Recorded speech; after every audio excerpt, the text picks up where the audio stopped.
Good evening, everybody. Good evening. I'm feeling well, thank you. I hope all of you are okay. Good evening. Material evidence on the basis of which the President renders satisfaction is justiciable.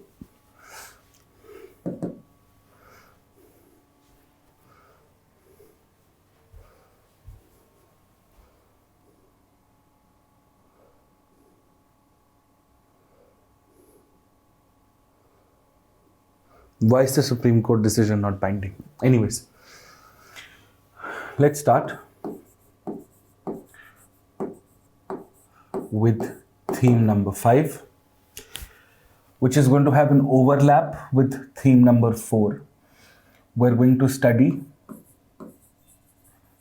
the Parliament and state legislatures with some overlap of Council of Ministers and the forms of it all. Now, this is a guaranteed theme both in the pre and the mains. You are expected at least one question from the mains from here and at least 1 or 2 questions from the pre from here. Okay. When we look at layer 1, which is conceptual and factual in nature and therefore important from the prelims point of view, and then we look at layer 2, which is analytical in nature and therefore is important from the mains point of view. So let us understand exactly what it is. Himanshu, you have no right to comment on how anybody looks. The same way I don't have the right to comment on how you look. So I am not your buddy, so don't tell me how I look. It's a personal offense and I will take it up. Right? Now, behave yourself. I'm not your buddy, I'm your teacher. Now, layer 1, conceptual and factual, therefore important for the prelims.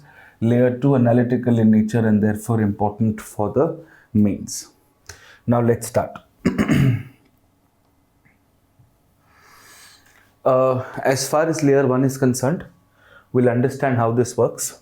First, we will through a diagrammatic representation, we will understand the overview of the Parliament or the state legislatures. We'll do this on a comparative basis. Then we will spend some time on the composition. We will then understand presiding officers.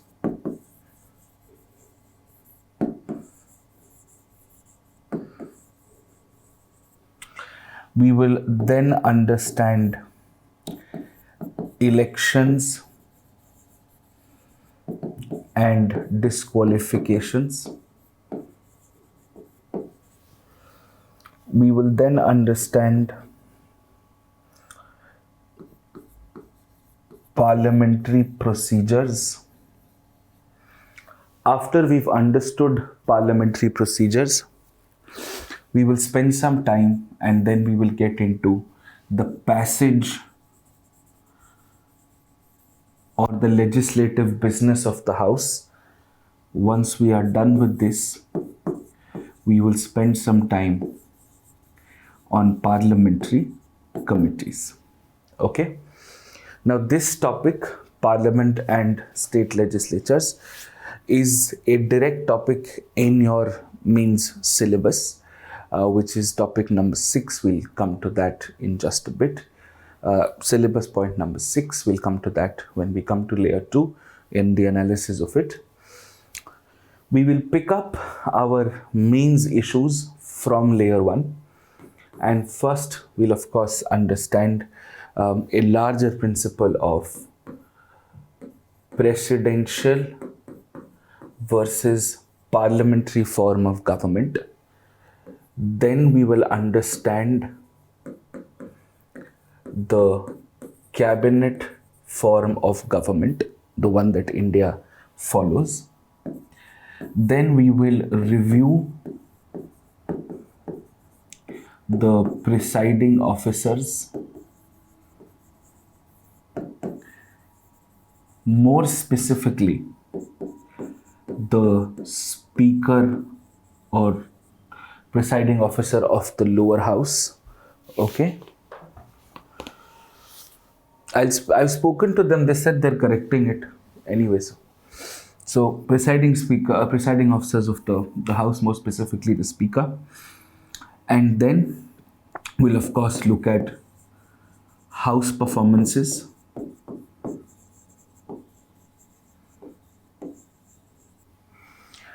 Apart from house performances, from elections and disqualifications, we will spend some time on anti-defection law. Under house performances, we'll of course look at the house overall and the performances of our MPs or MLAs, also called individual MPs or private MPs, and so on and so forth. Once we are done with the disqualifications of MPs and MLAs under anti-defection law, we will then spend some time on analyzing parliamentary committees, and as an extension of elections, disqualifications and suspensions, we will spend some time on understanding privileges and immunities, right? So these are some of the topics that we will cover, and this of course is of paramount importance as far your exam is concerned. We'll follow the same routine.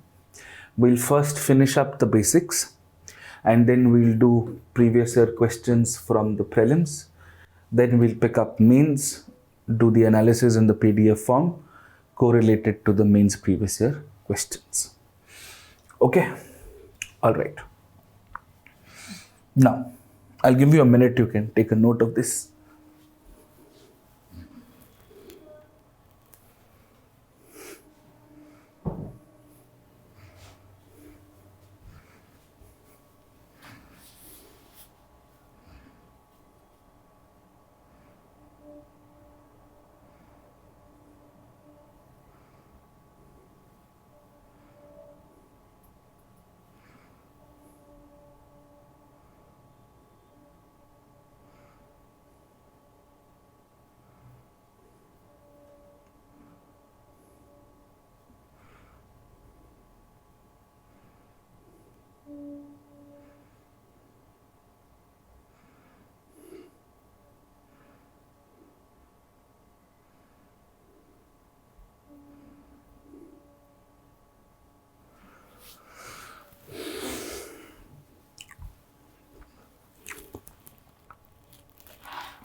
Parliamentary committees, privileges and immunities.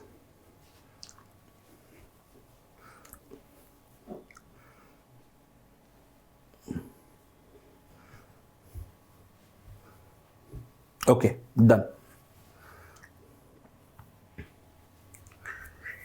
Now let's correlate the parliament to a school and a classroom. So for example, there is a school A. Okay, let us say this school has two layers of classes. Okay, it has class 12th and it has class 10th. Let us say this class 12th and class 10th has two sections. Okay, okay. Yes, Anmol, I'll certainly let them know. Let us say there is a section A, and let us say there is a section B. Similarly, in class 10th, you've got a section A and you have a section B. Now, The school has a principal. The school has a vice principal.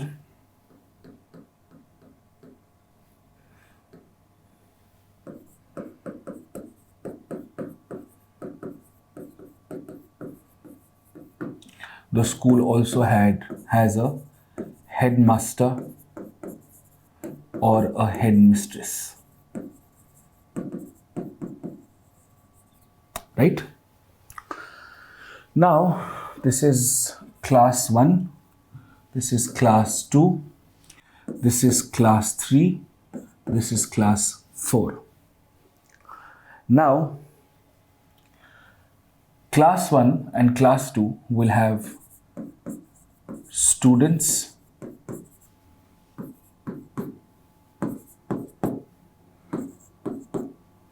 and they will also have monitors.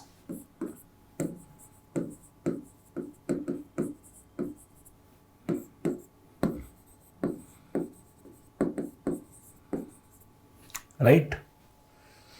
And each of these students in these classes will have groups,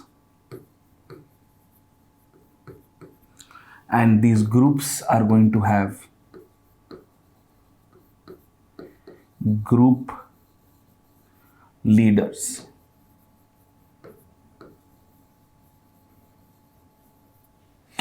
Groups are going to have group leaders. And then, of course, you have your teachers on the side. Right? A lot of times, teachers are a reflection of an external monitor. This is exactly what the parliament looks like. The school is the parliament, senior school. The junior school, for example, are your state legislatures. The principal is the president. The vice principal is the vice president. The students are MPs or MLAs for that matter. The class monitors are presiding officers, right? And your headmaster, headmistress is usually the governor. These groups are government and opposition. These group leaders have senior group leader and junior group leader. So you've got leader of government, leader of opposition, and you have your whips. Okay. So this is largely how a school is nothing but, or a parliament is nothing but an aggravated form of what is called a school, right? So how do we essentially make this better? How do we reorganize this? How do we lay out the whole ecosystem of the parliament as a whole? I will do that with you right now. Okay? Just to give you a little bit of context as to what we are dealing with, right? Now, when we do actually talk about the parliament and the state legislatures, this is what we are referring to. So,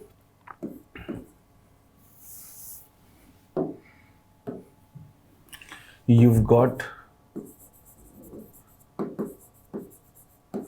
the parliament and you've got the state legislatures. Now, first things first.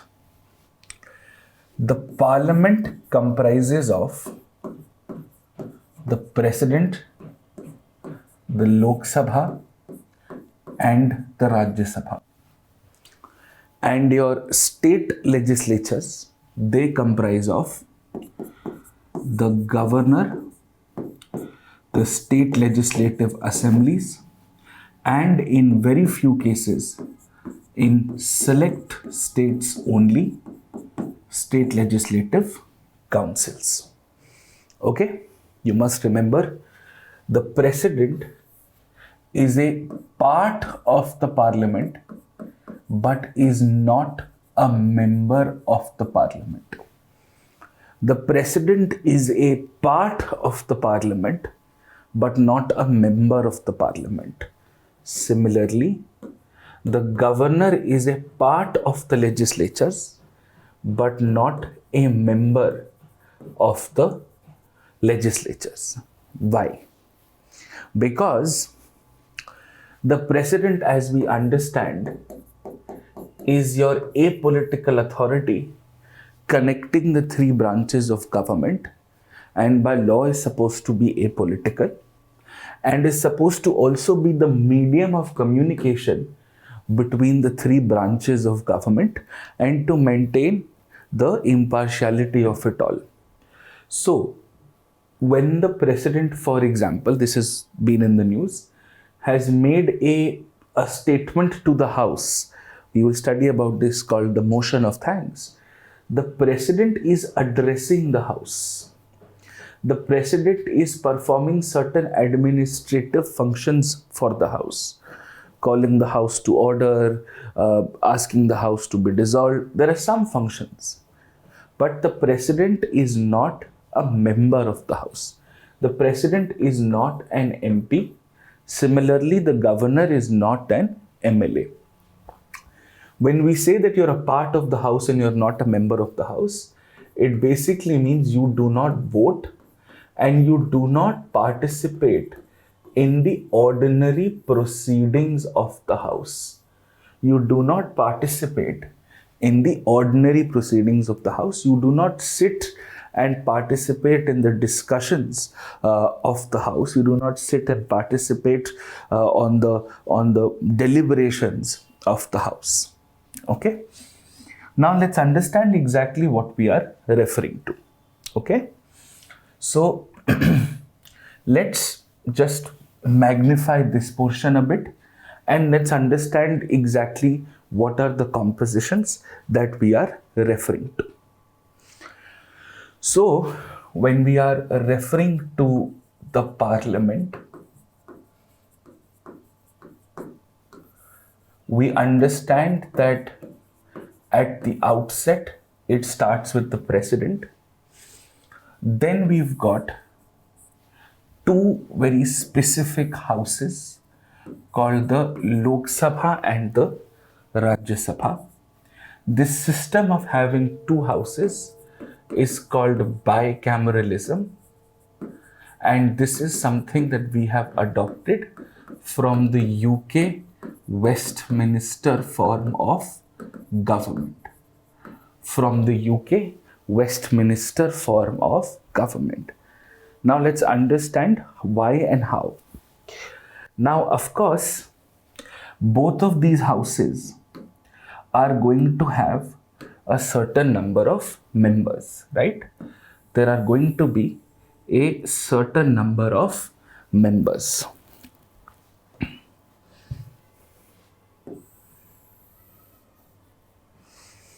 All right. Now, we understand that the Lok Sabha is the lower house and is also called House of the People, or it is also called, as in the UK, the House of Commons. Okay. Now, on the other hand, Rajya Sabha is referred to as the upper house or the House of Elders, and in the UK is called the House of Lords. Now, we understand that democracy is nothing but a game of majority. How banks are to money is what democracy is to population. So we understand that democracy is nothing but a game of majority. Now, what happens here is that we have something called a party system. Now, each house has a certain number of constituencies. The Lok Sabha has 543 constituencies as of today. These constituencies are divided state-wise. Okay, these are divided state-wise. So elections happen in these constituencies, and representatives of these constituencies are the ones who are present in the Lok Sabha. Now, we also permit what is called a party system, and India has what is called a multi-party system. What is meant by a multi-party system? Multi-party system basically means that several parties can contest for these Lok Sabha elections from several constituencies and try to get most of their people to win from the constituencies. Okay? Now, how does this work? This means that whoever has more than half of these seats, has the majority, which means out of 543, out of the total strength, you will require about half of 543, which is more than 50% of 543. Okay, this today comes down to around 272, I think. Yeah, 272 plus. So let's round it off to 273. It's easier to keep it that way. So whichever party has 273 out of 543 seats in the Lok Sabha gets to decide who's going to be a minister. The minister can come from either of the two houses, that is all right. But the party which has the majority of more than 50% of the total strength will get to decide who is going to become a minister and all of that. Okay, so this is also called government majority, and this is opposition, right? Now, it is not compulsory that everybody who has to contest has to necessarily be somebody who has been allotted a party or is contesting from a party. Now, what happens is, this is a parliament, this is a house of the parliament, so these guys are MPs. Now, let's understand this. MPs are of three types. First, party MPs. MPs who have won an election on a party ticket, which means the party, they're officially representing a party and the party is backing them up. It's clearly stated in their election papers that they had submitted to the administration. Then you have nominated MPs. Nominated MPs no longer exist for the Lok Sabha and by extension to the Legislative Assembly also, because through a recent constitutional amendment, we have removed the nominations for Lok Sabha MPs. This used to previously be done on the basis of Anglo-Indians, which meant European descent. This does not happen anymore. You only have nominations for the Rajya Sabha, and these nominations are made by the President on the advice of Council of Ministers who have majority, or their party have majority in the Lok Sabha. The Council of Ministers can come from either of the houses, but they can only be decided by the party who has a majority in the Lok Sabha. And third is you have independent MPs. Independent MPs are people who have fought without a party ticket. Okay? Are people who have fought without a party ticket. So they have fought on their own, they have not taken the backing of any political party, and they won purely on their own merit. Okay? Now, we're okay with this, we understand this, it's fairly simple. Now you see, when you have to choose your ministers, the ministers will either come from here or the ministers will either come from here. If not immediately, but in some time, ministers have to be MPs. If not immediately, but within 6 months. I'll explain the 6 months logic a little later. But if not immediately, but within 6 months, you have to be a part of either of the two houses. Okay? Now, what does this mean? This means that there are going to be some MPs who are going to be ministers, and there are going to be some MPs, and most MPs are not going to be ministers. Most MPs are not going to be ministers. So MPs who are not ministers are called private MPs or private members.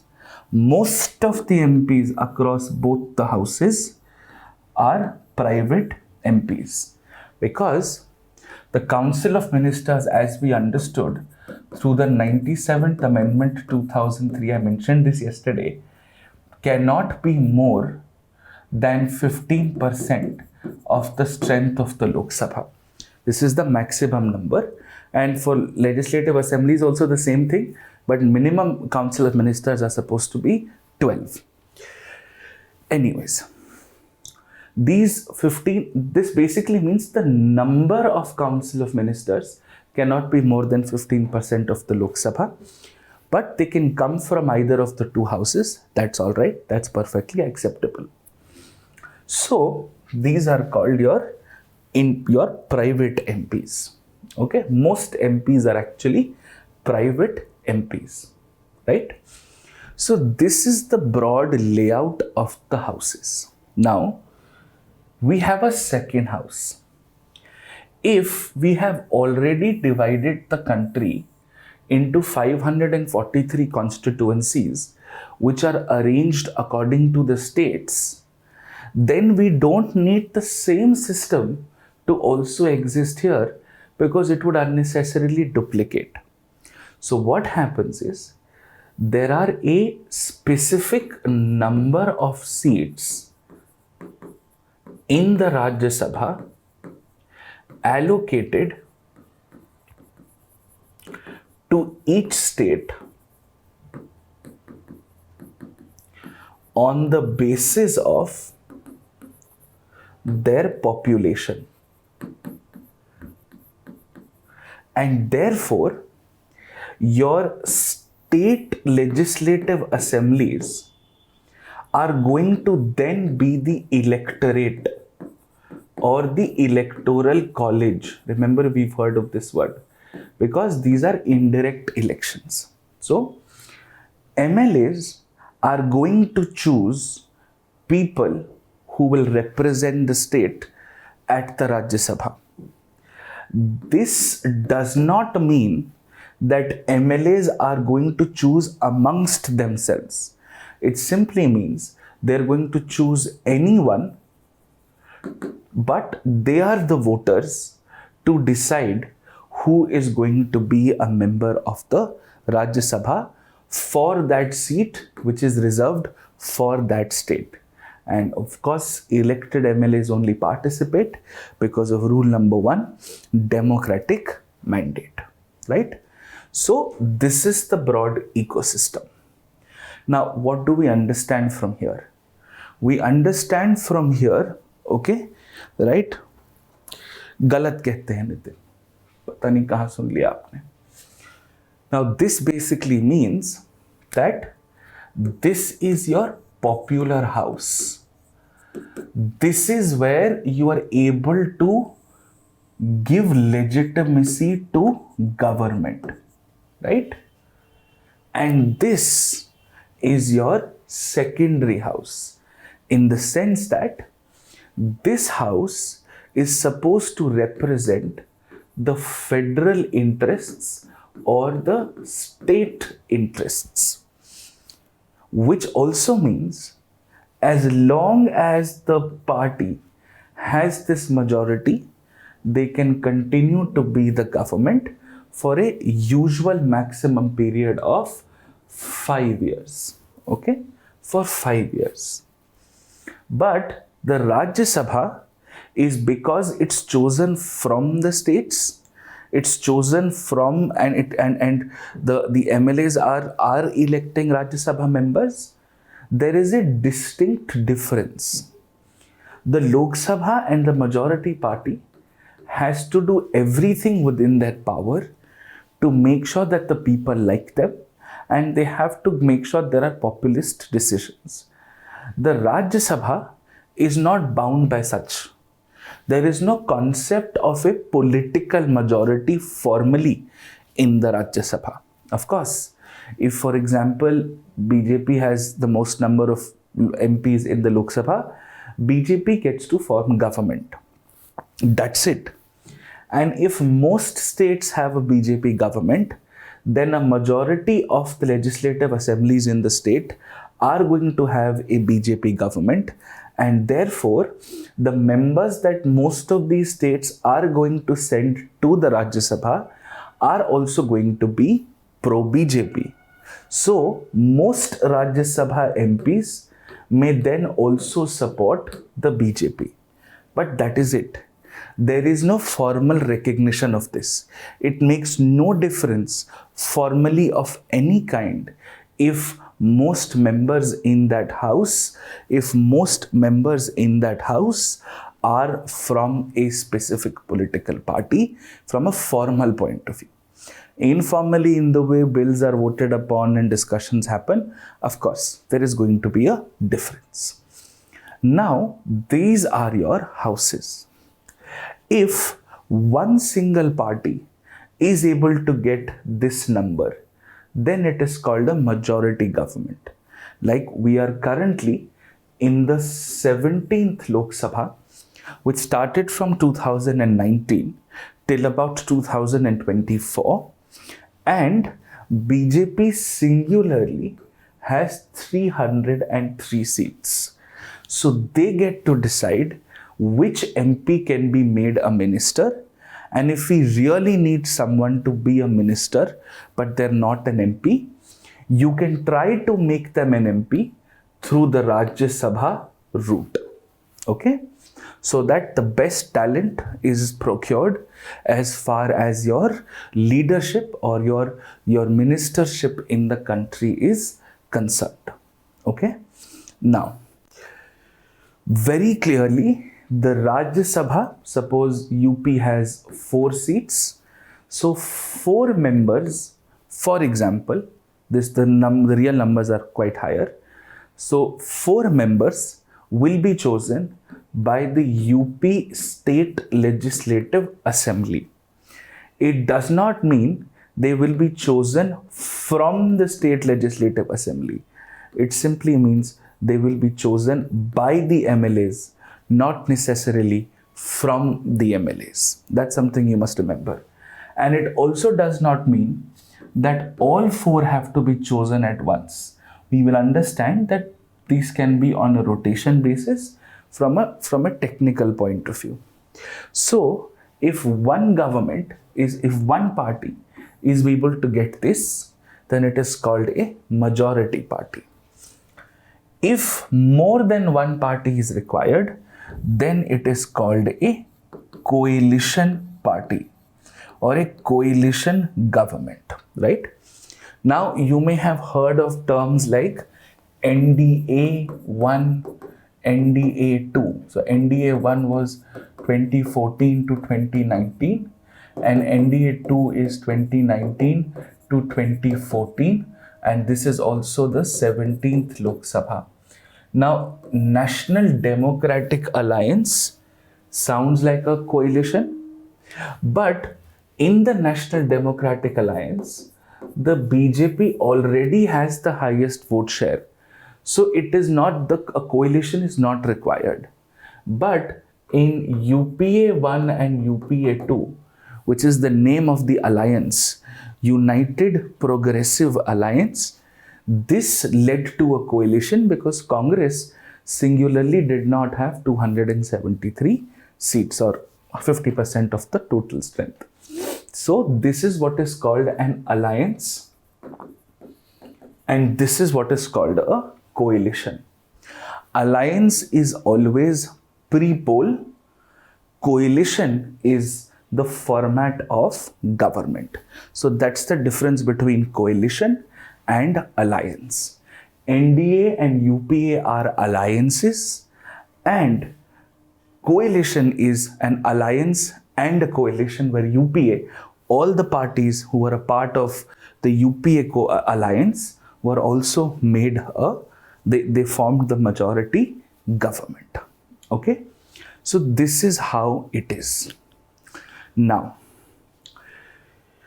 because this is a directly elected house, and this is where the government owes its majority, and this is why the class monitor of this house are chosen from the house itself. So these are called speakers and deputy speakers. These are popularly called presiding officers, because there is a clear-cut concept of a political majority. But here, each Rajya Sabha MP is representing a state interest.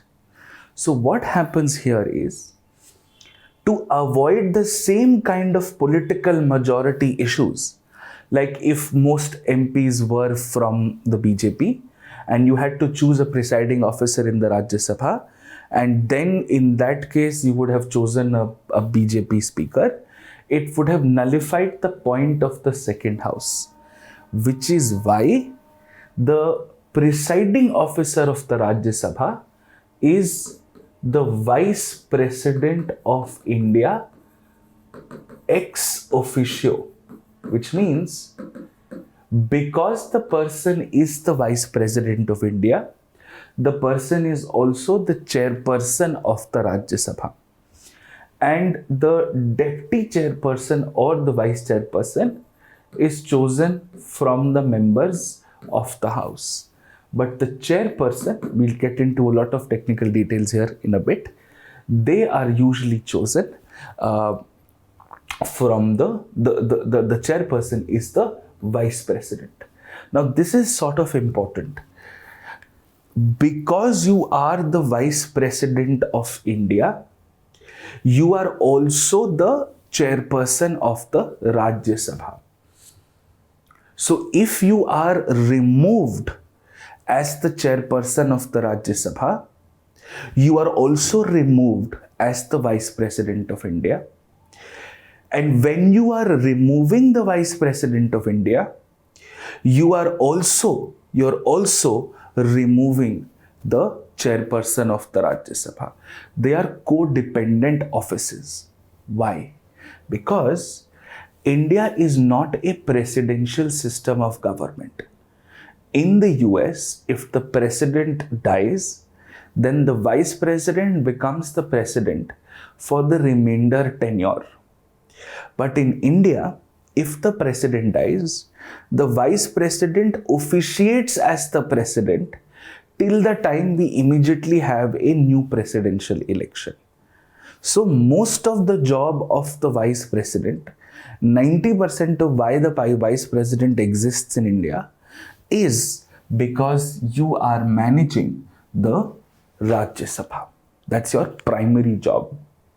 And this is why when people are being chosen from the states, you have to create a sense of neutral mentorship, neutral monitorship.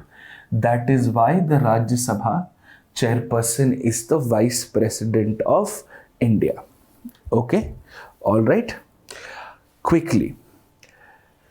Speakers and deputy speakers of the Lok Sabha are chosen by the members of the Lok Sabha from the members of the Lok Sabha.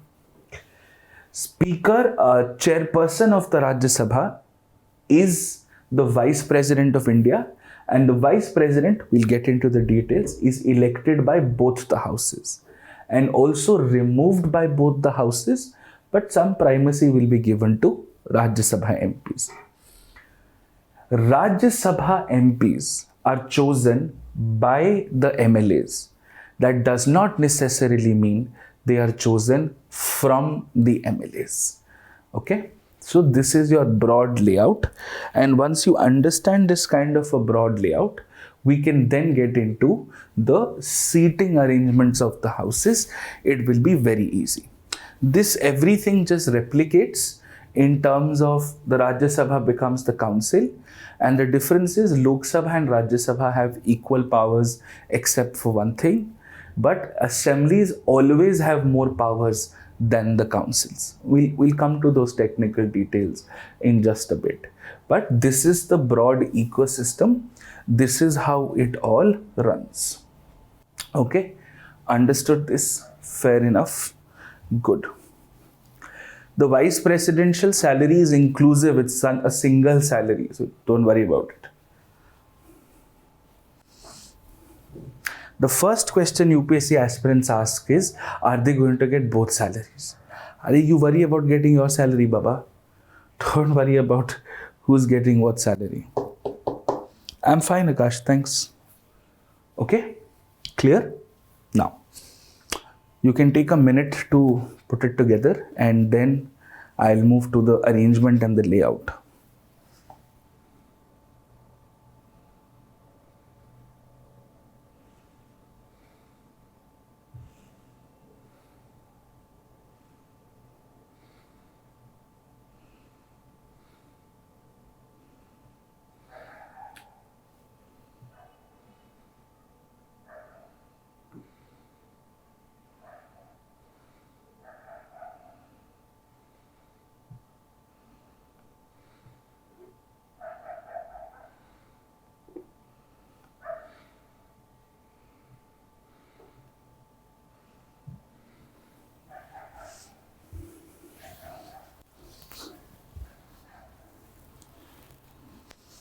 We will discuss the details, don't worry.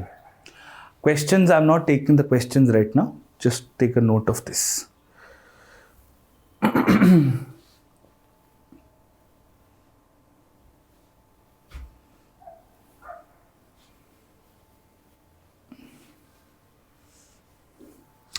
a minister theoretically be from the opposition? Of course, but why would you take that risk? NDA, UPA are alliances, and if you require an alliance for a coalition, then it becomes a coalition. Coalition is when two or more parties are needed for the minimum 273 number. Deputy Speaker is chosen from the houses.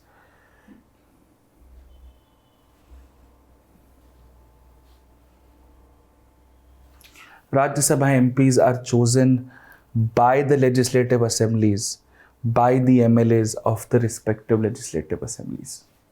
We'll come to the details there. This is just a broad layout, so relax.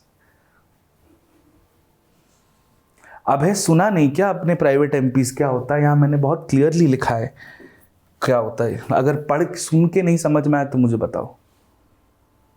Can be from either. There is no compulsion that the speaker has to be from the government party. It's usually that the speaker is from the government party, but there is no compulsion. We'll come to that in a bit. Basics में ही इतना मतलब परेशान मत हो.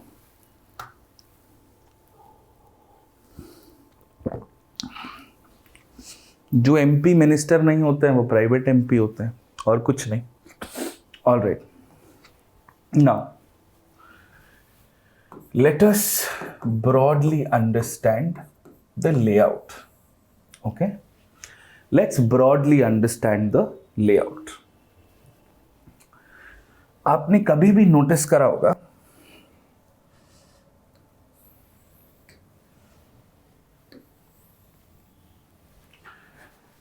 the house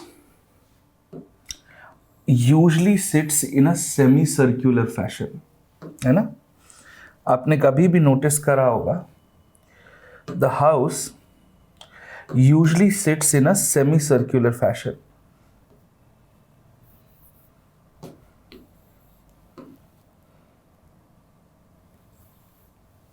Okay, a semicircular fashion. Now let's understand.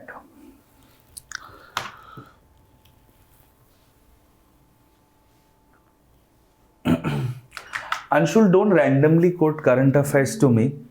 Focus on what the class is about. The problem with polity and current affairs is everybody gets hyper excited about delimitation because it's in the news. WIMP and WIMP are two very different things. Please hold. Please hold.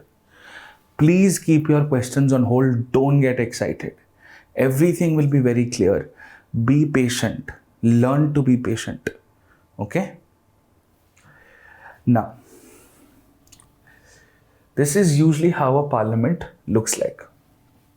Let us say this is the Lok Sabha. Now you will notice that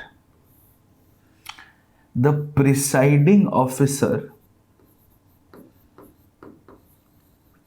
usually sits here, and in front of the presiding officer there is a rectangular table, and there are some people who actually sit here on either sides, and then your MPs are sitting here. You will often notice that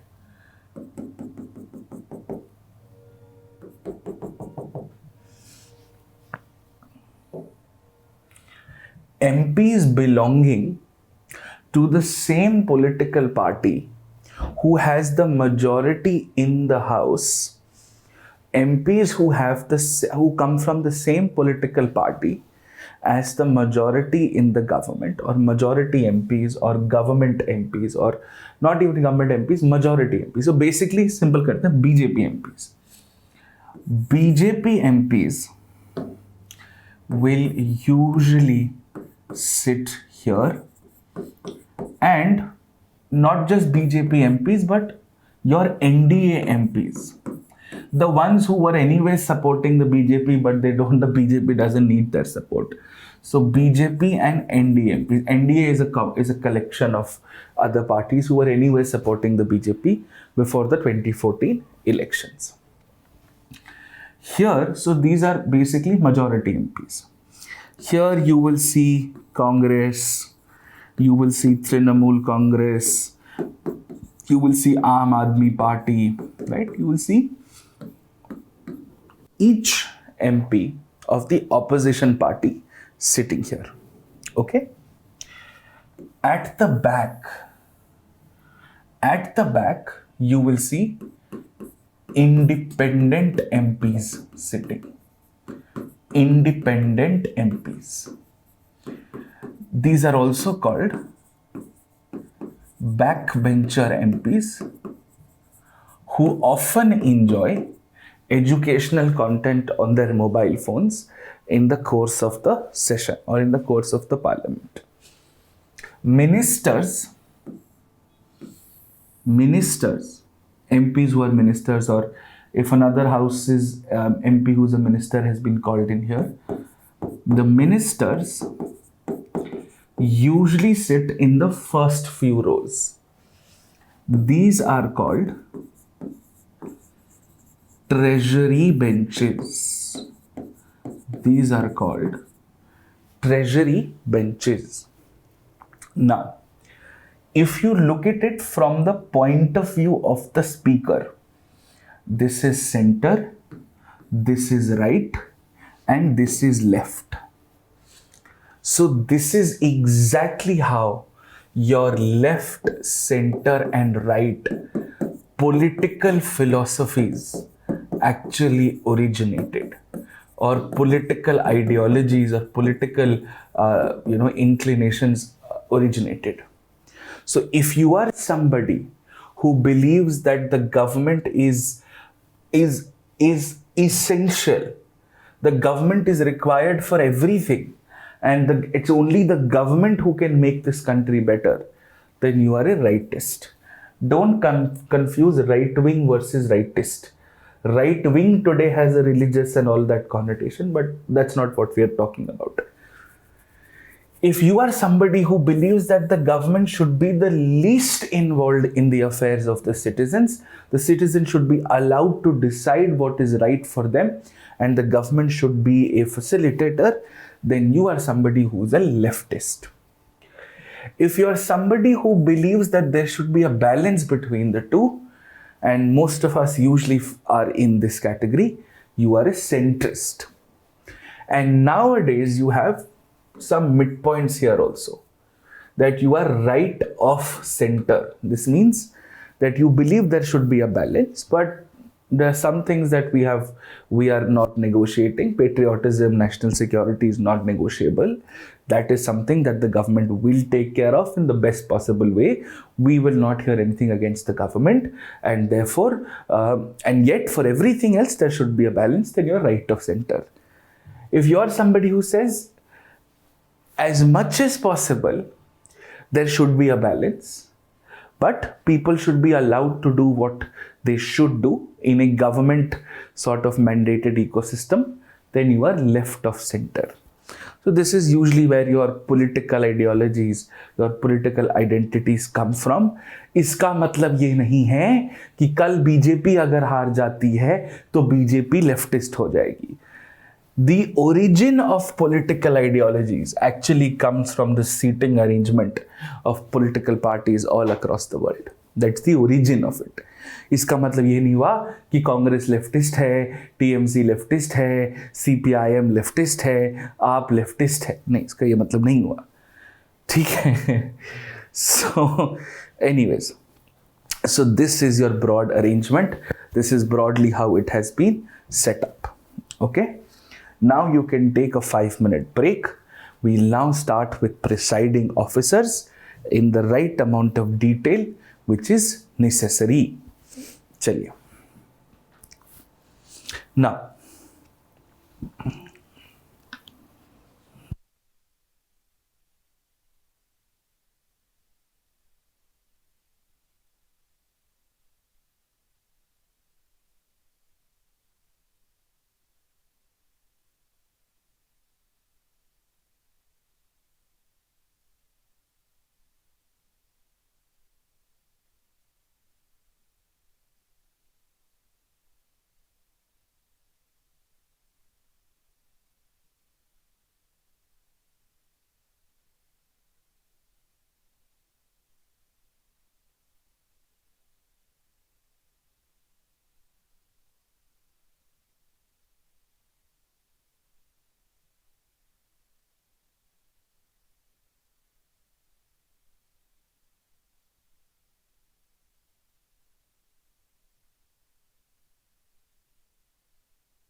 All right.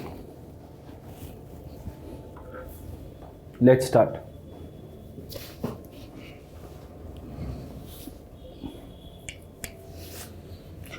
Okay. We'll follow a top to bottom approach. We'll first figure out the presiding officers and related concepts, and then we'll come to the houses in general. Okay. So,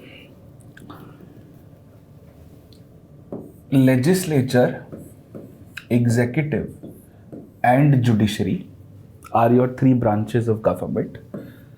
And we understand that the executive comprises of two branches, which is the elected executive and the permanent executive. The permanent executive is largely the civil services, the administrative ecosystem, right? Now, the Lok Sabha and the Rajya Sabha are here. And let us say we're talking about the center. So we've got the Supreme Court here. Now, these guys are the decision makers, right? These guys are the decision makers. These are the ones who take a decision on important matters of policy. One is making a policy, the other is implementing a policy, the third is reviewing a policy. So, discussions is usually, the decisions and the discussions are with these guys. The administrative support is to further implement it to the last mile. Now, if you think about it, and let's just focus on the judiciary for about a minute, when we talk about the Supreme Court is an institution in itself. It is an organization in itself. So when we say that the Supreme Court is an institution or an organization in itself, what is it that we are supposed to understand? We're supposed to understand that there is a lot more to the Supreme Court than just a judge coming and giving a decision and going back. That's usually not the case. What is also happening here is that a system exists around the judge. Cases are being lined up, the case files are being arranged, the week plan, the month plan, cases are being filed, cases are being given receipts for. There is an entire ecosystem, an administrative ecosystem, which exists in and around the Supreme Court, so to speak. And that administrative ecosystem must exist in and around the Supreme Court, which is why, while you have judges as the judicial officers or the judicial component, you also have Supreme Court staff, right? For example, you have a registrar, you have certain clerks who assist the judges, you have your admin staff, you have your section officers. These guys are recruiting them, no problem at all. But there is an administrative staff. There is an element of administration and the bureaucracy here also, right? And I'll show you this in a live format. So if I take you to the Supreme Court's website, right?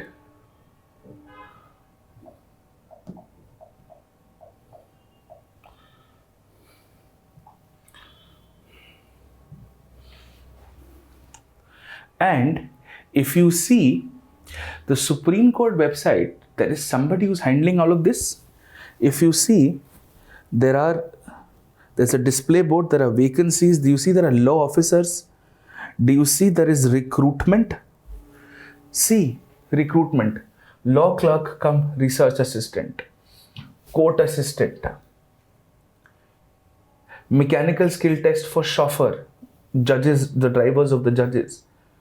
This is all an administrative support system. Junior court assistant, right?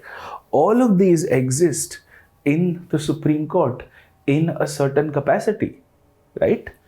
Now, similarly, we will also require administrative support for our houses. The speaker comes, the houses come, bills have to be tabled, their copies have to be made, questions have to be arranged, sessions have to be managed. It is an event management job at the end of the day. So don't you think we should also require some form of an administrative support, a secretarial support in the Lok Sabha? Of course we do. Which is why you also have proper administrative support or proper administrators, proper civil servants here as well. And that is why, if I actually show you where all of this is, you will find it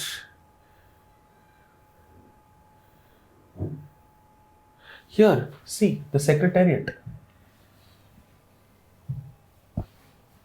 See, deputy secretaries, additional secretaries will come to secretary general, stenographic service, recruitments. You'll see all of this here. Why? Because you require administrative support. See the recruitment. And by the way, the UPSC syllabus is very similar. See, security assistant, deputy secretary, parliamentary reporter grade 2, security assistant, social media and communication unit, consultants are recruited. All of this is happening, which is why you must also keep a look at these jobs, right? And most of the people who get into this are people who are, usually UPSC civil servants, just in case you need a job in the first attempt if it doesn't work out.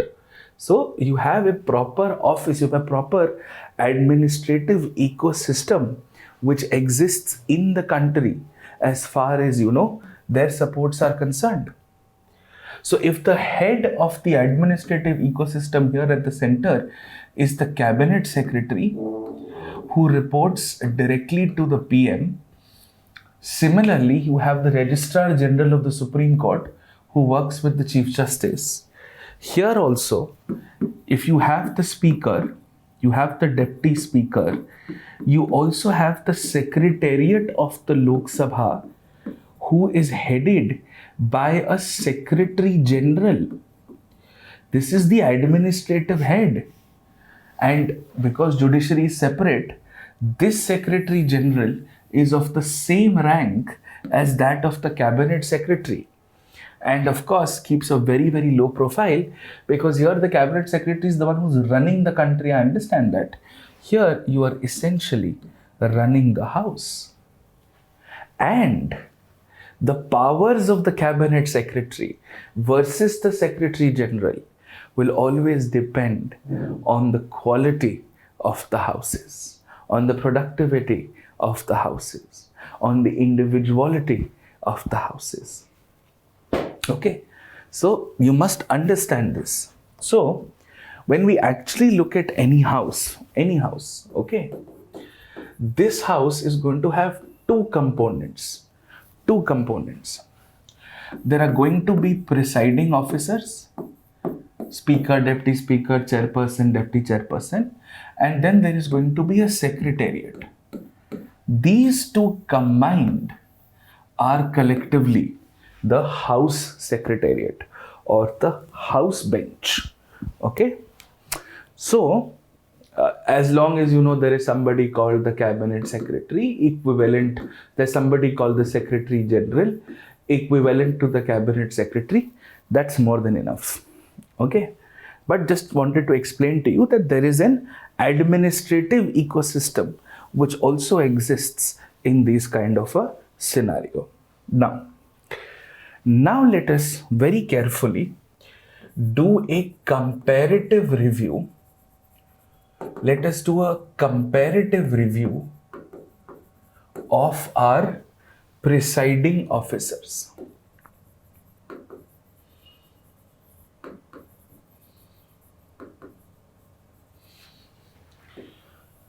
Now, very simply, Lok Sabha and state legislative assemblies, right? Their presiding officers are exact correlations of each other. There is no difference at all. But there is a slight amount of difference with respect to the Rajya Sabha and of course with difference to the state legislative councils. In fact, state legislative councils, their presiding officers are exactly the same as the three. So if you actually have to make a table out of this, it's very easy to make a table. It's very easy to understand that the presiding officers of the Lok Sabha, the state legislative assemblies, and the state legislative councils, okay, they are elected and removed in the same manner. And of course, then you have the Rajya Sabha. The nomenclature here is the same because these are respective second houses and these are respective lower houses, but the composition criteria for all the three is the same, right? So let's understand what are these presiding officers. So first, let's get the names right. For Lok Sabha and state legislative assemblies, these are called speakers and deputy speaker. Speaker and deputy speaker. For legislative councils and Rajya Sabha or Rajya Sabha and legislative councils, they are called chairperson and vice chairperson.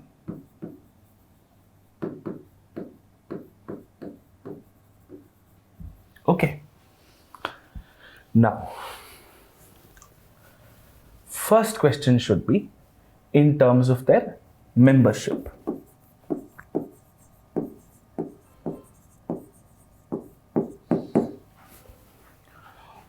All of the three Lok Sabha, assemblies and councils, all of them have to be members of the house, of the specific house. Only Lok Sabha members can become speaker or deputy speaker. Only legislative assembly members can become speaker or deputy speaker. Only MLCs can become chairperson or vice chairperson.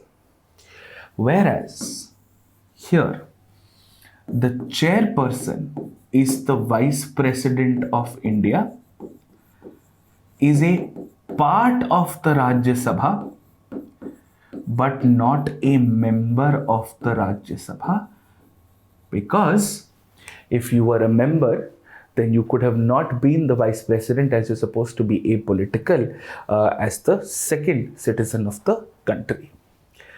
But as far as the vice chairperson is concerned, the vice chairperson also has to be a member of the house. The vice chairperson also has to be a member of the house. The vice chairperson of the Rajya Sabha. Okay. So basically, everybody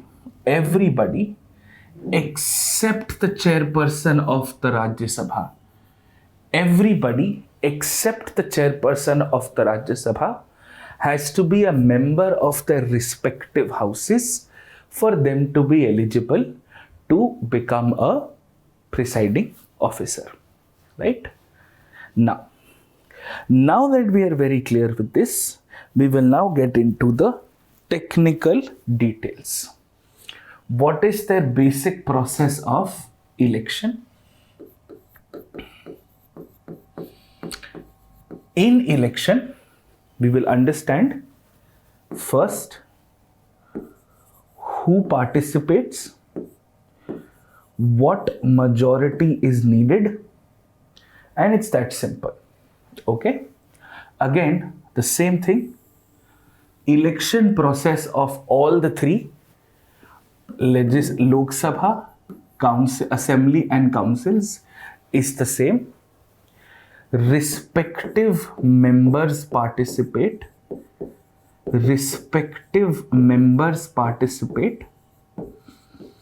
And elected as well as nominated members participate. We no longer will have nominated members in the next Lok Sabha. We don't have one in the current also, but we will not have that anymore. As I told you that nominations to lower houses have been removed. You have nominations to councils. You have nominations to Rajya Sabha. But respective members, but both of them. Now you will question, sir, what about rule number 1, which you taught us, democratic mandate, that for example in a presidential election, only the elected members of the Lok Sabha, the Rajya Sabha and the state legislative assembly participate and the nominated members don't. So why are we including nominated members here? Because who are you choosing? You are choosing the presiding officer of your class. You're choosing the monitor of your class. You're choosing somebody who's going to govern your conduct. You're choosing somebody who's going to give you permission to speak, stop you from speaking, accept your questions, reject your questions. And elected and nominated members have equal legislative powers. They have absolutely equal legislative powers. So if they have equal legislative powers and the speaker gets to decide parliamentary legislatures in the Lok Sabha, the order and the tenor and the discussions, and all of them have a duty to deliberate, to discuss, to question the executive, then you have to make sure that they participate, right? And all elections, now this is because it's from within the house, you will require a simple majority, which is more than half of the people who are present and voting. That's it. Of the specific house. So Lok Sabha will elect Lok Sabha, assemblies will elect assemblies, individually, independently. Clear? Okay. Now, true for everything. This is also true for the vice chairperson as well. The only difference here is with respect to the chairperson, the vice president. Now, all you now need to know is how is the vice president elected. Difference here is, here both the houses are going to participate, which means both Lok Sabha and Rajya Sabha are going to participate separately. There is no joint sitting. They will do this. Everything is separate. Just because I write the plus here doesn't mean that they are sitting together. So the Vice President of India, who is also the chairperson, will be elected by all members, elected and nominated, all members of both the houses. Okay, by both the houses, right? Now, why is this the case? Because the vice president is going to primarily be the chairperson of the Rajya Sabha, who's going to perform certain parliamentary functions which are going to affect the Lok Sabha as well. Because if the Rajya Sabha blocks something, then it is blocked, right? So this is why both elected and nominated participate of both the houses, even if the vice president is primarily the presiding officer of the second house. And this is also because of rule number 2, the center stronger than the states, that the majority party of the Lok Sabha will have a role to play because the majority party will vote a certain way. This is a very small but a beautiful application of rule number 2, because here, while you are electing the chairperson of the Rajya Sabha, unlike all others, you are making sure that the Lok Sabha is also participating, which is a lower house. Okay, a lower house. Okay, and this is done, and this is of course done through a simple majority. Now, as far as the vice chairperson is concerned, Vice chairperson, exact same thing. Chosen by the respective members. So Rajya Sabha vice chairperson is chosen by the elected and nominated members of the Rajya Sabha through a simple majority, more than half of present and voting. Clear? So the only special case is with the chairperson Rajya Sabha. Everything else is the same for everybody else. Now, if this is your election, then you will also certainly have your removal. So, as far as your removal is concerned, very, very simply, for all of these again, and also the vice chairperson, it is effective majority of the house of that specific or that respective house, which is more than half of effective strength. We've covered this in our first classes, and effective strength is nothing but total strength minus death, disqualified and resigned MPs or MLAs, whichever might be the case. And why is this the case? It's because if you're removing the presiding officer because of something that they would have done to you, you should have been an active member of the house in the first place. And we've discussed this when we discussed majorities in our first few classes. I'm sure all of you will recall it. I'm not going to waste your time discussing the same, right? But now, of course, the removal is going to be different. So the removal here is going to be slightly different. The vice president removal or impeachment will start from the Rajya Sabha, and the Rajya Sabha is also going to use effective majority. Then it will go to the Lok Sabha, and the Lok Sabha will require simple majority. If both have participated in the election, then both elected and nominated are going to participate in the removal, because there are again no grounds mentioned, so this has to be done. Clear? तो सारा जो differentiating factor है वो सिर्फ chairperson Rajya Sabha के लिए है. सारी दुनिया एक तरफ, चेयरपर्सन राज्यसभा एक तरफ. That is it. That's the only difference. That is why I always tell you, be a little patient. ये मैं कवर कर दूंगा.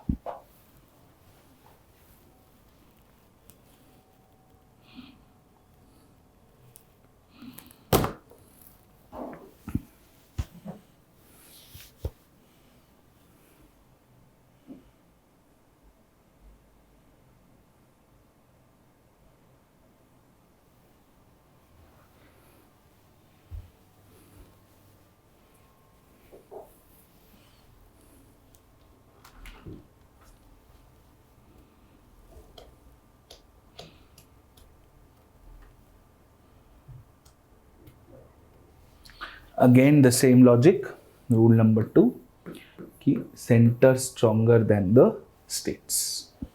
Basic, बस हमको बेसिक आना है. पावर्स वगैरह हम प्रोसीजर्स के थ्रू समझेंगे.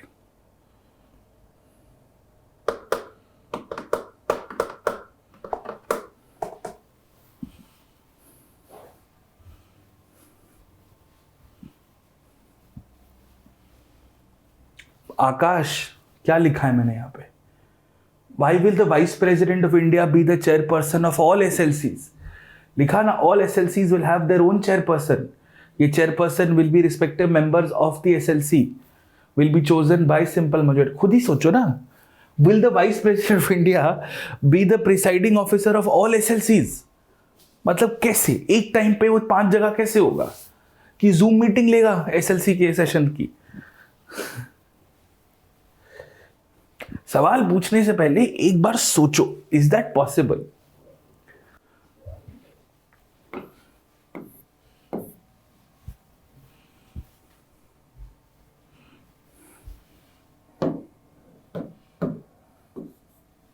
You can take a minute and make a note of this.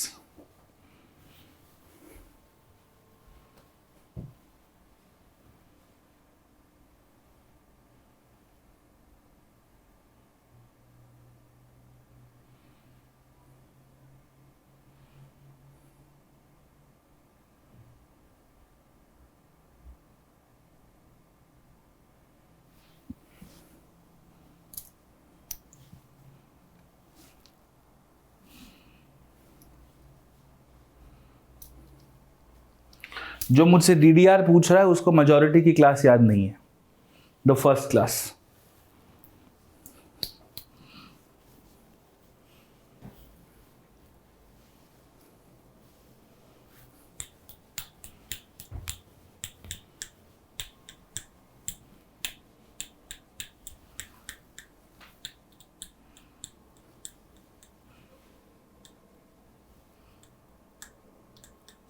Ankit, asking me the same question 5 times is not going to make a difference.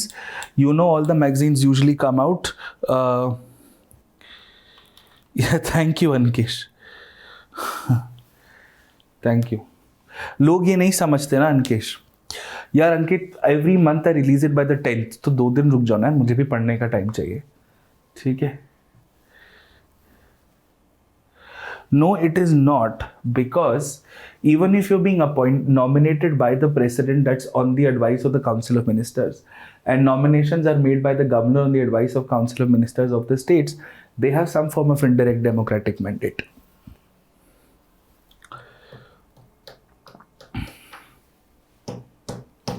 Saurabh, no. If everybody is electing, then here also everybody will participate in removing. है ना? Same है ना?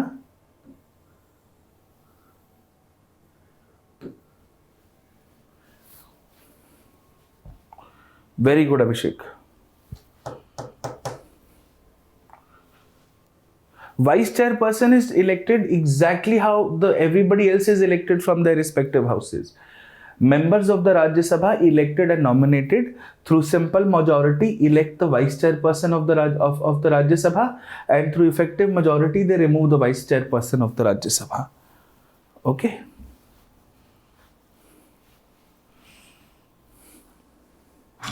है ना अंकित?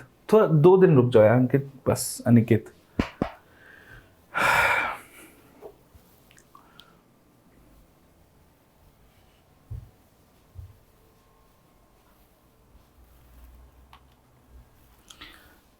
हाँ, मतलब basic फंडा ये है, एक्सेप्ट फॉर चेयरपर्सन राज्यसभा सबकी कहानी सेम है, सबकी कहानी 100% एक जैसी है। Elected in the same way, removed in the same way, people participating are the same, people not participating are the same. The only thing different is with the chairperson of the Rajya Sabha, बस यही exception है, बाकी सबकी कहानी same है। That's the basic understanding. That's the basic understanding. So if I have to simplify it, I will just write Speaker, Deputy Speaker of Lok Sabha Assemblies, and Vice Chair, and Speaker, Deputy Speaker of Lok Sabha and Assemblies, Chairperson, Vice Chairperson of Councils, and Vice Chairperson of Rajya Sabha, all elected and removed in the same manner. And everybody except the chairperson of the Rajya Sabha removed and elected in the same manner. बस, because the chairperson is the vice president. बस। हाँ हर्ष, मैं देखता हूँ। Anikesh has asked, it's very interesting, sir, you don't need a 3-hour class, or 2 hours has enough content to digest. See,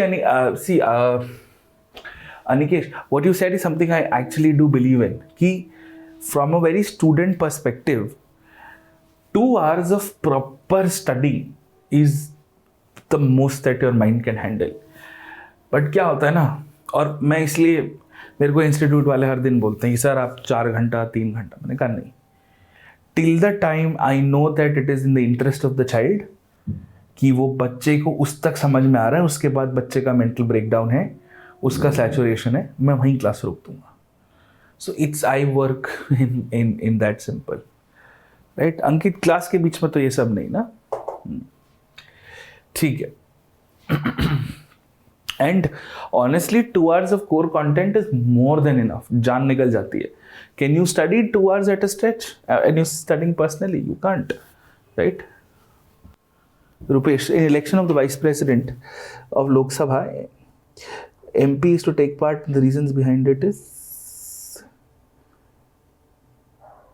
center stronger than the states. Yes, Sugandh. All right, चलिए आगे बढ़ते हैं. जब ये बहुत क्लियर हो गया तो बाकी की बातें तो बहुत ही आसान है, बहुत ही आसान है. Now we have to do what we have to do now is a comparative review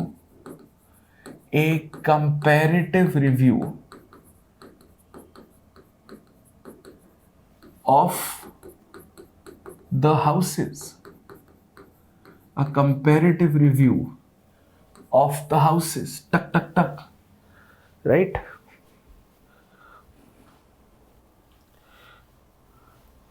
No, Nikhil, not at all. Okay. So, अब क्या होगा ना? We understand that the Lok Sabha and the state legislative assemblies are national and local versions of each other. The Rajya Sabha and the state legislative councils are local and national versions of each other. थोड़ा सा मैं ऊपर कर देता हूँ because this is slightly technical. So, Lok Sabha, state legislative assemblies, Rajya Sabha and state legislative councils. ठीक है, इतना सही क्लियर होगा ना आपको. You don't worry about it.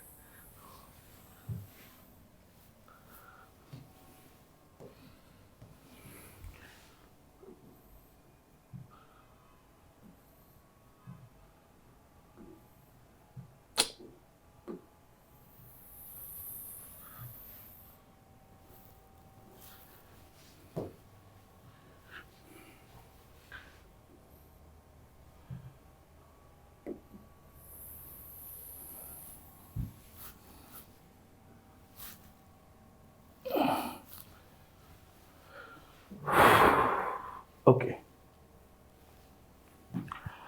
Ankit, I do not share personal stories. I don't understand why are you after me on this. Chalo.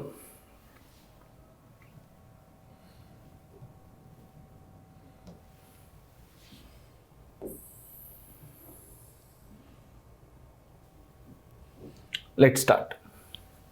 ऊपर का मिटा देता हूँ, समझ में ही आ गया कि कंपैरेटिव रिव्यू है. ठीक है.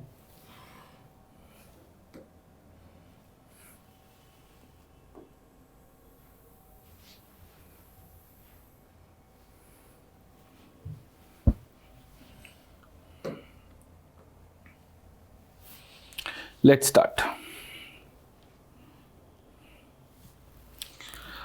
First things first. Format of an election or type of election.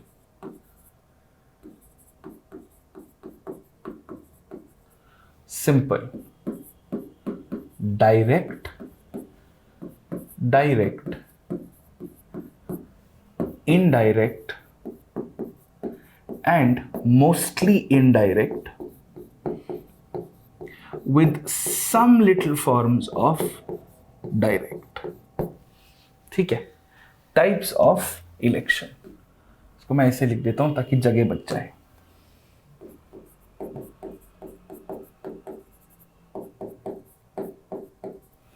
Okay.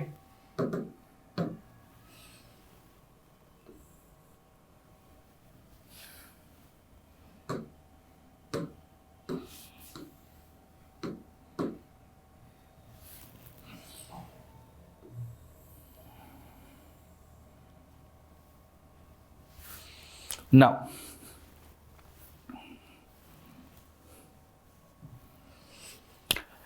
आगे बढ़ते हैं।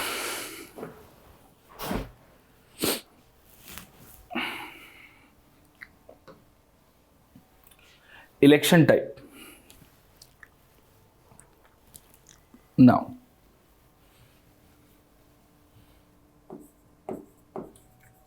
composition. Now elected only. Assembly is also from now on elected only. पहले होता था एंग्लो इंडियंस, अब नहीं है। यहां पे you have elected and nominated. Where are you and I? We are in a class and we'll come to that, but before class there's a LAS: literature, arts, science, social service. Literature, arts, science, social service. Nomination by the president on advice of council of ministers. Here also you have elected plus nominated. Nomination का criteria है class के आगे class लगाओ, CLASS. This last and this is the same, बस C add हो जाता है. So it is cooperative societies, literature, arts, science, social service. Why cooperative societies here? Because cooperative societies are under the state list. And nominations by the governor on the advice of council of ministers of the state. By the governor on the advice of council of ministers on the state. ठीक है, clear? Now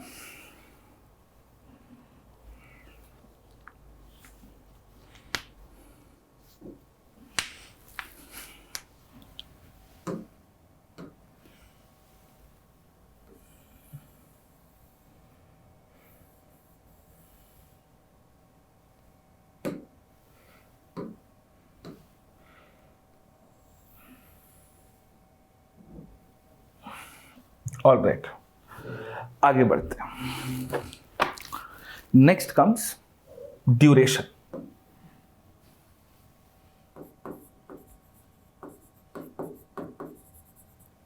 and we are talking about ordinary durations. Ordinary कि कितने समय तक रहेंगी, ordinary durations. Okay, ordinary durations. So let's understand these ordinary durations. 5 years, 5 years. अब ध्यान से देना, दिस इज परमानेंट. क्या मतलब होता है मैं बताता हूं. यहां permanent. So what is the difference? Every 5 years the entire Lok Sabha members change at once. हर 5 साल में पूरी की पूरी लोकसभा बदल दी जाती है.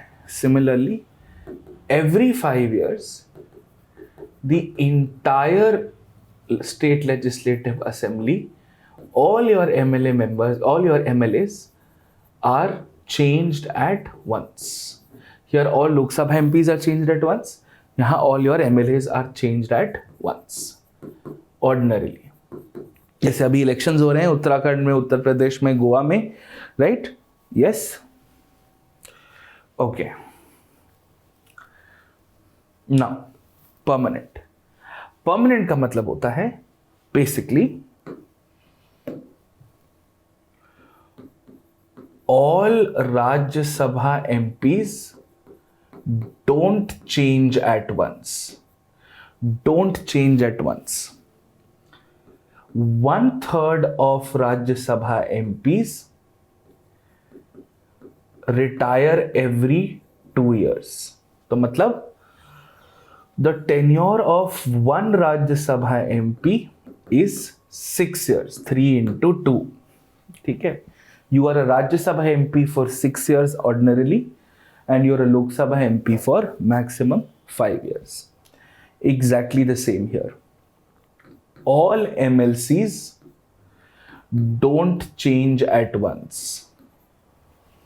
1/3 of MLCs retire every 2 years.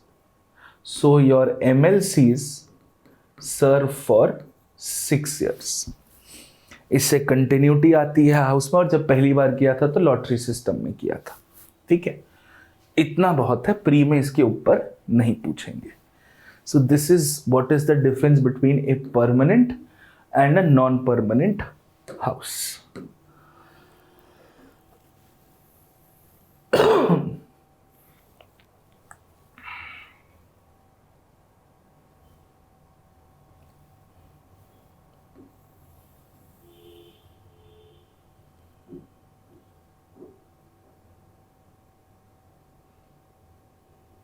कोई नहीं, 88 डिग्री है.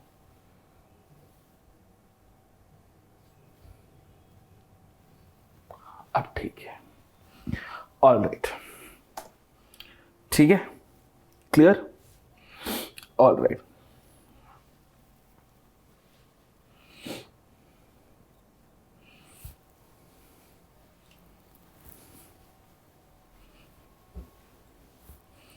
Now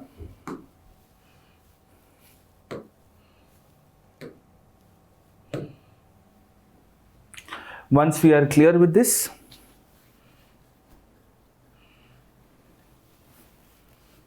let's move to the process. ठीक है, let's move to the process of election.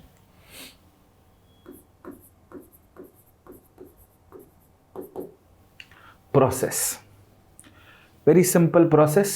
Simple process is, in Lok Sabha it's a direct election, which means you have first past the post system, and one vote has one value.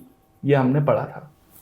Here also first past the post system and one vote has one value. Correct? यहाँ ऐसा नहीं है. In Rajya Sabha you have proportional representation and you have a specific vote value. ये जब मैं mains में आपको राज्यसभा का एनालिसिस कराऊंगा तब आपको ये डिटेल में कराऊंगा. ठीक है, क्लियर? फर्क क्या है? बस इतना ही. Now as far as nominated members, बस प्रोपोर्शनल रिप्रेजेंटेशन होता है स्पेसिफिक वोट वैल्यू पे.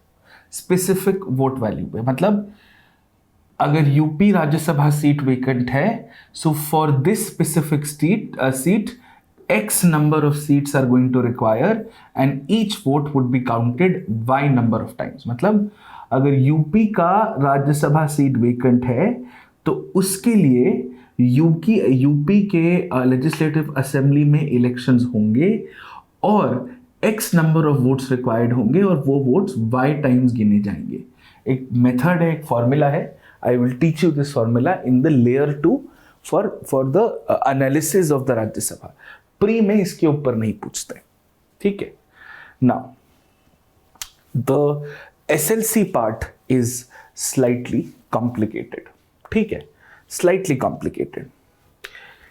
वी अंडरस्टैंड, थोड़ा सा रफ वर्क करना था मुझे. हाँ, so we understand that half plus half is equal to 1. We understand 1/3 plus 1/3 plus 1/3 is equal to 1. Similarly, we understand 1/4 plus 1/4 plus 1/4 is equal to 1.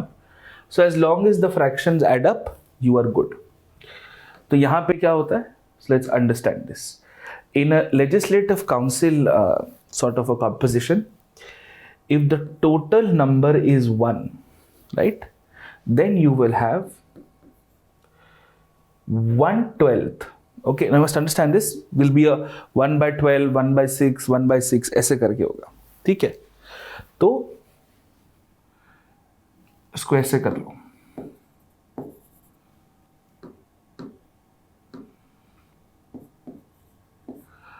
5/6 are elected and 1/6 are nominated. Nominated मैंने आपको ये बता दिया है, ठीक है. अब ये 5/6 कैसे आएगा, देखो कैसे आएगा. Now you will have further division of 1/12, 1/12, 1/12, 1/12, 1/3 and 1/3.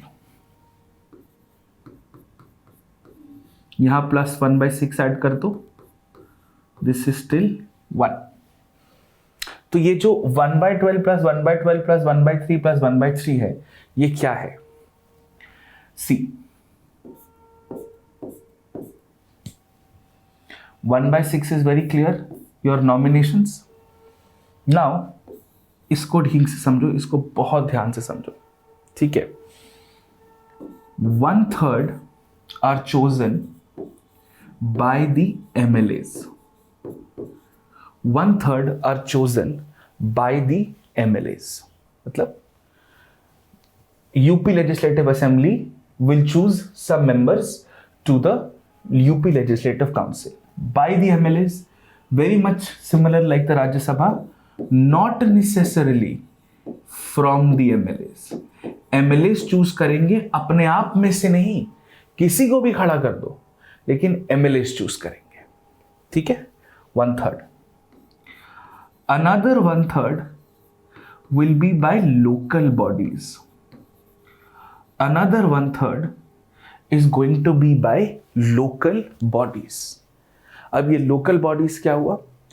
Local bodies मतलब सरपंच, मेयर, जिला परिषद, इनका एक इलेक्टोरल कॉलेज बनेगा. They will vote for a set number of seats. Then you will have 1/6 who are teachers जिन्होंने 10th क्लास को पढ़ाया है, 10th क्लास तक पढ़ाते हैं 3 साल से, who are TGT grade teachers for 3 years. Okay, sorry, this is 1/12. 1/12.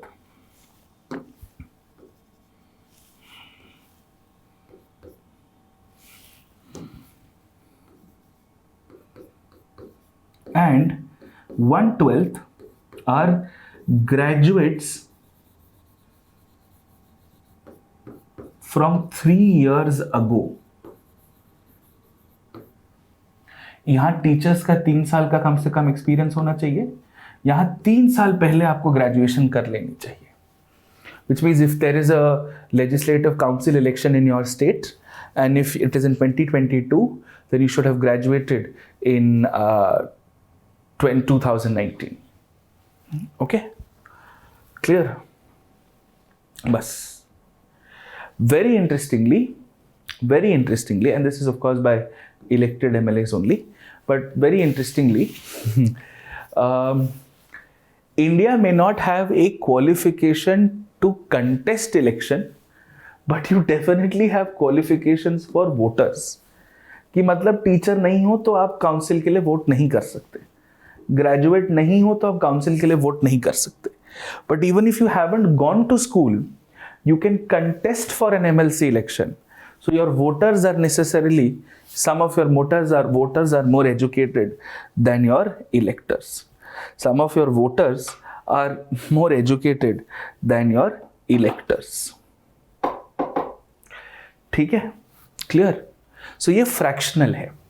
Okay, Rajya Sabha में क्या है? You have a total of 245 seats. इसमें से 233 इलेक्टेड हैं और 12 नॉमिनेटेड हैं.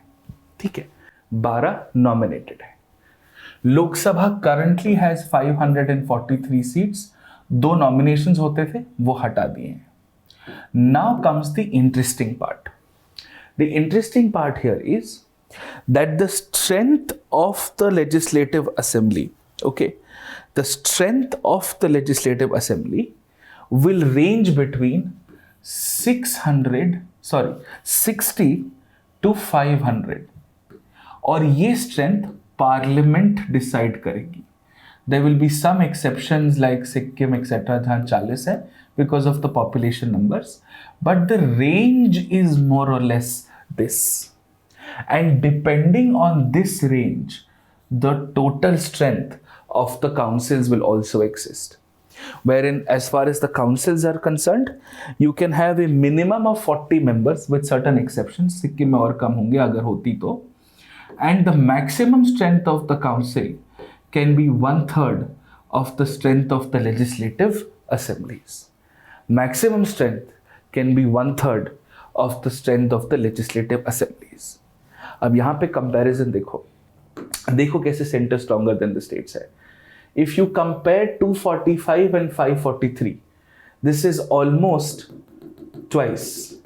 So Lok Sabha is actually twice the number of Rajya Sabha, right? It's twice the number of Rajya Sabha is approximately the strength of the Lok Sabha. But state legislative assemblies are maximum can be thrice the strength of the councils. Center stronger than the states. Also very interestingly, because Lok Sabha will have almost twice the number than the Rajya Sabha, whichever parliamentary committee will have both Lok Sabha and Rajya Sabha members, Lok Sabha members will always be twice the number of Rajya Sabha because यहाँ पे strength double है, right? So for example, there will be some committee which will have 22 members. 15 will be from the Lok Sabha, 7 will be from the Rajya Sabha, approximately twice. किसी में 31 होंगे, so say 21 will be from the Lok Sabha, 10 will be from the Rajya Sabha, because वो हमें वो क्या कहते हैं, हमें शक्ति बना के रखनी है. ठीक है, understood, right? All right. Now state legislative councils, as you would know, we've discussed this in our golden rules, are not, they can be abolished. They're not necessary. इसके लिए state legislative assembly special majority 1 से request करती है. Then it is up to the parliament to make a law creating a state legislative council, and this will not be a constitutional amendment under 368. Parliament does not necessarily have to agree to the request of the assembly, which is why it makes it rule number 2, center stronger than the states. And why will it not be a constitutional amendment under 368? Because the Lok Sabha and the Rajya Sabha are almost equal in powers, but the assembly will always override the council under all circumstances. ठीक है?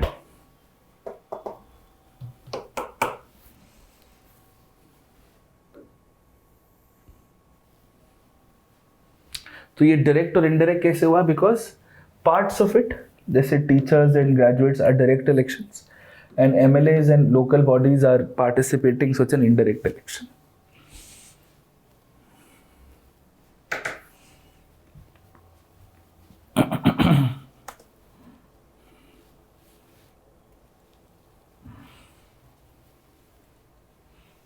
अब composition में variables add करते हैं, age और residency / domicile. I taught you this in the case of the president also. Minimum age 25, ये बड़े बुढ़े हाउस है, सो अनदर 5, 30. ठीक है, minimum age, because you seen 5 more years of the setup. अरे टीचर को नहीं बना रहे हैं, टीचर इलेक्टोरेट है. They're not from the teachers, they're by the teachers. This is an electoral college by teachers, by graduates, by local bodies, by MLAs. मैंने तभी तो बोला, you need voter qualifications. You have voter qualifications but not contestant qualifications.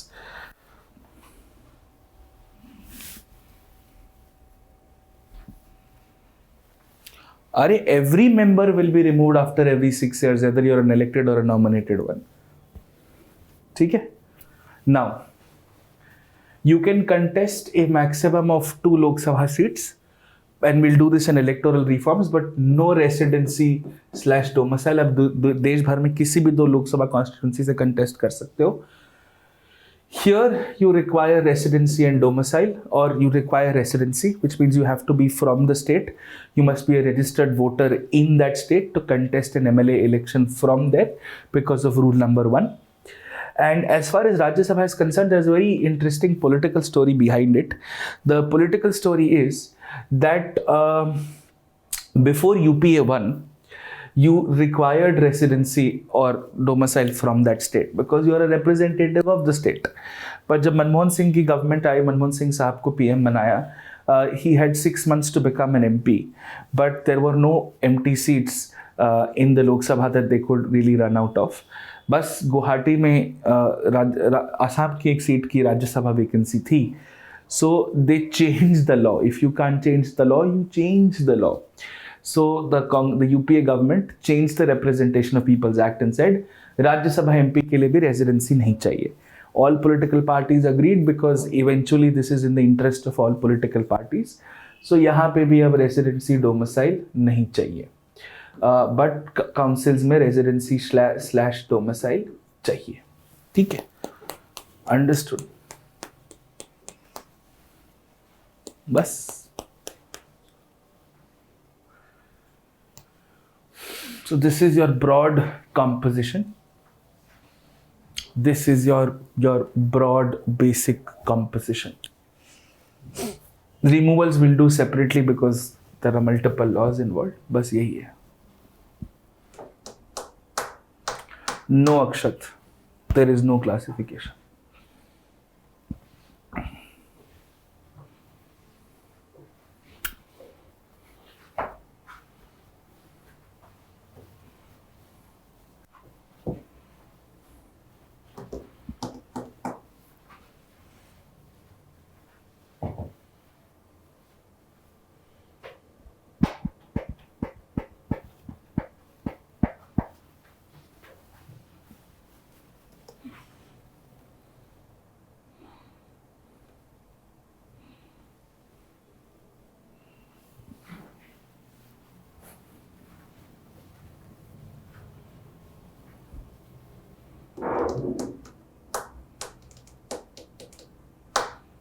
Yep. And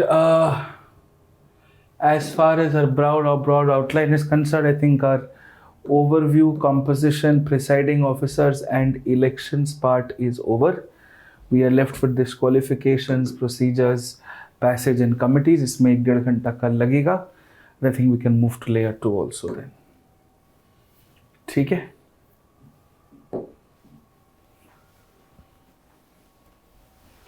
Yes, Ankit, you will find this table in your handwritten notes also.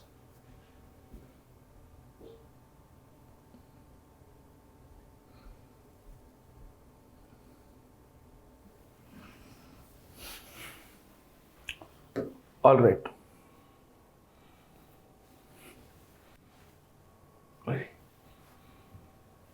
Correct.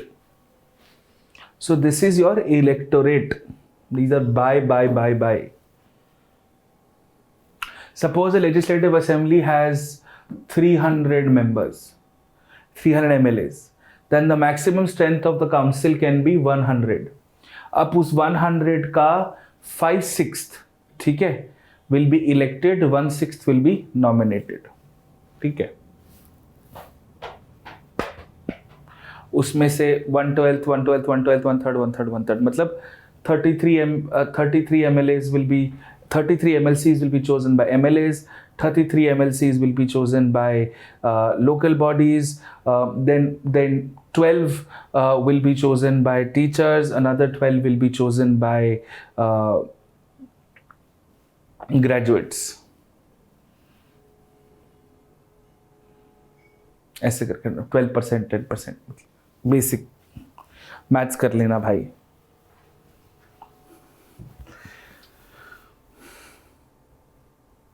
Lokendra anti defection law भी मैंने पढ़ाया नहीं, तो थोड़ा शांति रखिए कि इलेक्शन जीतने के बाद पार्टी से रिजाइन कर दिया तो ये दोगुलापंथी कैसे चलेगी।